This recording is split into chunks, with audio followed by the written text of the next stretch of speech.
তো গতকাল আমার একটু ঘুরতে যেতে ইচ্ছা করছিল, তো আমি আমার বরকে অনেকবার বলছিলাম, তো ও বললো ঠিক আছে তাহলে চলো একটু হাইল্যান্ড পার্ক থেকে ঘুরে আসি।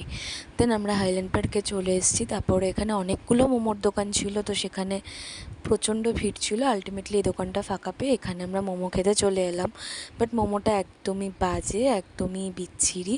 আর তারপরে যে দেখছে এখানে যে ভদ্রমহিলাটা চলে গেল, ইনি আসলে এখানে ছোলা ভাজা বিক্রি করছিল, যেটা আমার দেখে না প্রচণ্ড খারাপ লাগছিল। যে মানে ওনার মুখটা এতটাই ইনোসেন্ট টাইপের ছিল যে আমার খুব খারাপ লাগছিল যে উনি এরকম দাঁড়িয়ে দাঁড়িয়ে ছোলা ভাজা বিক্রি করছে। আর সত্যি কথা বলতে কেউই নিচ্ছে না ছোলা ভাজাগুলো। উনি অনেক সবাইকে রিকোয়েস্ট করছে নেওয়ার জন্য, তো কেউই নিচ্ছে না। হ্যাঁ, তোমরা হয়তো বলবে যে তুমি নিতে পারতে, আমি সত্যিই নিতে পারতাম, বাট আমার কাছে ক্যাশ ছিল না। আমার যা টাকা ছিল সব অনলাইনে ছিল, তো ওখানে তো অনলাইন হবে না, তো সেই কারণে আমি নিতে পারিনি। দেন তারপরে আমরা ওখান থেকে মোমো টোমো খেয়ে বাড়িতে চলে এলাম।